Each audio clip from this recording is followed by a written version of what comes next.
Hello दोस्तों, welcome back to my channel. और आज हम बात करेंगे एक आईपीओ के बारे में जिसका नाम है Caliber Mining and Logistics IPO. तो मूविंग टू आईपीओ समरी कहता है कि बिडिंग डेट 17 जुलाई से 21 जुलाई है, जो कि आज 21 जुलाई 26 है एंड आज लास्ट डेट है आईपीओ का। ये वीडियो थोड़ा लेट है बट स्टिल इन्फॉर्मेशन अगर आप सही रहेगी तो आपको कहीं ना कहीं यूजफुल रहेगा। इसकी मिनिमम इन्वेस्टमेंट 14,070 है, लॉट साइज 35 का है, प्राइस रेंज 402 से 424 एंड आईपीओ साइज आकर 450 करोड़ है। What is Caliber Mining? Caliber Mining आकर अपनी रेवेन्यूज मल्टीपल सोर्सेस से होता है। So like they are mine development and operation, जो एमडीओ कहता है, कोल एक्सट्रैक्शन है, ट्रांसपोर्टेशन एंड लॉजिस्टिक्स है, handling and dispatch of materials है एंड कॉन्ट्रैक्ट माइनिंग सर्विसेज है। ये कंपनी पिछले 35 ईयर्स अपनी बिग बिजनेस लेगेसी है एंड जैसे कि मैं बताया कि पूरा इंटीग्रेटेड बिजनेस मॉडल है इनका। Their revenue is not dependent on one single sources, their revenue is dependent on multiple sources. जैसे कि मैंने बताया, माइनिंग के पर भी रेवेन्यू होता है, लोको लॉजिस्टिक्स पर है, ट्रांसपोर्टेशन है एंड मटेरियल हैंडलिंग पर है। सो डाइवर्सिफाइड होने के कारण इनके रेवेन्यू सिंगल सोर्स पे नहीं है, मल्टीपल बिजनेस पर है। So this is also a good sign for this company. Next इनके ग्रोथ के बारे में बात करते हैं। रिसेंटली इनके रेवेन्यू 1600 करोड़ के ऊपर चल रहा है, which is really good. PAT is also 243 crores latest financial 24-26 में। EBITDA margin around 21% है एंड PAT margin around 14.5% है। तो ओवरऑल हम ये कह सकते हैं कि इनकी मार्जिन आर हेल्थी है फॉर अ माइनिंग कॉन्ट्रैक्टर की पॉइंट ऑफ व्यू से। And recently IPO is price approximately at PE of 17.5x, जो अभी रिसेंटली डेटा है। ओके, सो कंपनी जनरली हर कंपनी आईपीओ रेस करती है, बट ये कंपनी अपने आईपीओ क्यों रेस कर रही है? सो आउट ऑफ 450 करोड़ जिनका जो आईपीओ है, उसमें से जैसे मैंने कहा था कि 400 करोड़ आकर फ्रेश इशू है and offer for sale around 50 crore से, जो फ्रॉम प्रमोटर्स हो रहा है।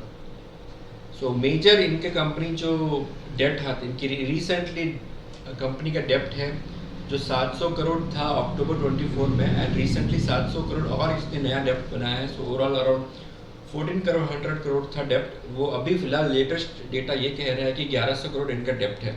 सो कंपनी 450 करोड़ में से 200 करोड़ के आसपास अपने डेप्ट को रिड्यूस करेगी। सो दैट मीन्स कंपनी अपना इंटरेस्ट कॉस्ट रिड्यूस करना चाहती है यहाँ पे। तो that is one good sign. And बाकी बचे आईपीओ से वो नए मशीनरीज खरीदेंगे, क्योंकि हर मशीन एक्सट्रैक्शन बहुत ही हेवीली कॉस्ट होता है। तो इस आईपीओ से वो अपने नए मशीन्स खरीदेंगे एंड डेफिनेटली फ्यूचर एक्सपेंशन के सपोर्ट भी होगा उस चीज़ से। सो ओवरऑल हम एज एन इन्वेस्टर, जैसे आप और मैं इन्वेस्टर से, आईपीओ इन्वेस्टर से, तो हमें क्या अच्छी चीज़ लग सकती है इस बारे में? एक तो है इनका ऑर्डर बुक। इनका ऑर्डर बुक करीबन 9,500 करोड़ के आसपास है, so which is lined up already for आने वाले सालों में। So that is really good, healthy order book. और इनकी ग्रोथ है जो ऑलरेडी 22% CAGR है 24-26 फाइनेंशियल ईयर से, with margin height of 28% ROE का बताया गया है। एंड सिंस कोल इंडिया में जो पावर होता है, जो कोल इलेक्ट्रिसिटी जनरेट होती है, वो स्टिल अभी भी कोल से होती है, 73% of it. And most Coal India जो अपनी कंपनी को आउटसोर्स करती है माइनिंग वर्क। सो यहाँ पर ये कंपनी कैलिबर अपने कोल माइनिंग वर्क को लेती है एंड प्रोजेक्शन दिया है कि 29,007 करोड़ का टू 66,300 बाई फाइनेंशियल 17.4% की CAGR से ये लोग माइनिंग कॉन्ट्रैक्ट पर 66,393 का प्रोजेक्शन बताया गया। So again this is very good sign. And operational most of the companies में क्या होता है कि इनकी कोई माइनिंग लैंड नहीं है। First of all they are very contractor perspective, इनकी कोई माइनिंग लैंड नहीं है, but they still own lot of machines. So 1800 से 1900 मशीन्स ये लोग ओन करते हैं एंड व्हाट ऑफ जो आईपीओ इशू हो रहा है, वो सारे आईपीओ मशीन्स को बाई करने में भी यूज़ होगा। सो इनका खुद का मेंटेनेंस शॉप्स है and they buy fuel directly from the refineries. So यहाँ पे बहुत ऑपरेशन मार्जिन जो कॉस्ट है बहुत ज़्यादा सेव हो जाता है। सो that is one of the smart way of working. And reasonable valuation, industry का जो वैल्यूएशन है उनसे कंपेयर करें, जैसे बिटकॉइन एंड सिंधु ट्रेडिंग, उनसे कंपेयर करें तो रीजनेबली लोअर वैल्यूएशन है फिलहाल अभी के लिए। सो स्टिल विच मीन्स कि आईपीओ का जो प्राइस है बहुत ही अट्रैक्टिव है। एंड ये था वन का positive side. Negative side risk factor क्या है, कमोडिटी एक्सपोजर, जो सिंस कोल इंडिया एक कमोडिटी है, एक और एक कमोडिटी है, सो उसका एक्सपोजर बहुत ही डिपेंडेंट करता है। And government is owning lot part of Coal India एक गवर्नमेंट कंपनी भी है, and lot of other companies जो गवर्नमेंट के अंडर में आती है। So dependency on government is very much huge on this. So कोई भी नई पॉलिसी आ जाती है या कुछ नया रूल्स आ जाता है, अगर वो पॉलिसी अगर अफेक्ट करती है कोल इंडिया कोल्स बिजनेस में, तो इनकी कंपनी को भी थोड़ा अफेक्ट पड़ेगा। एंड सिंस ये प्रोजेक्ट बहुत ही बड़ा ड्यूरेशन होता है, एक एक प्रोजेक्ट के अंदर 4-5 साल महीनों सालों लग जाते हैं, सो एग्जीक्यूशन करने में बहुत ज़्यादा टाइम लगता है, तो उसका रिजल्ट बहुत टाइम बाद आता है प्रॉफिट में वो, and which is again a risk factor.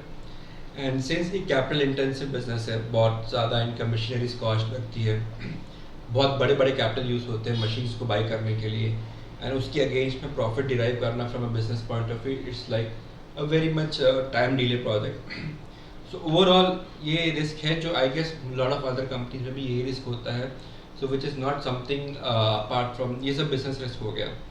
Apart from that company still is going good, healthy है प्रोजेक्ट। एंड ओवरऑल अगर मैं रेटिंग देना चाहूँ from out of 10, I will give a 8.5 rating, क्योंकि इनकी business model multiple revenue sources है, industry opportunity बहुत सारा है, फाइनेंशियल ग्रोथ भी अच्छा है, प्रॉफिटेबिलिटी कंपनी है, वैल्यूएशन भी बहुत सही तगड़ा है, प्रमोटर्स बैकग्राउंड भी बहुत तगड़ा है, क्योंकि promoters still are holding very good structure, and इनका IPO स्ट्रक्चर बहुत छोटा है, ताकि दे बहुत ज़्यादा वैल्यूएशन ज़्यादा हाई नहीं है, लिस्टिंग पोटेंशियल रखता है कि कंपनी में list a very good profitable rate, and long term के पोटेंशियल भी रखता है। So overall I give this rating as 8.5। ये कंपनी ओवरऑल अच्छी है, you should apply this IPO and overall for a long term gain.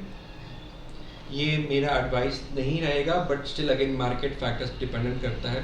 सो एक थोड़ा information है जो मैंने गैदर करके आपको बताया है, so based on that you can decide whether you want to apply for this IPO और not. Overall the company looks good. So ये थी आज की वीडियो, थैंक यू। ऐसे और वीडियोस के लिए आप सब्सक्राइब कीजिएगा, लाइक कीजिएगा और फॉलो भी कीजिएगा, तो ऐसे नए नए वीडियोस हम हर IPO के बारे में बताते रहेंगे। Thank you guys.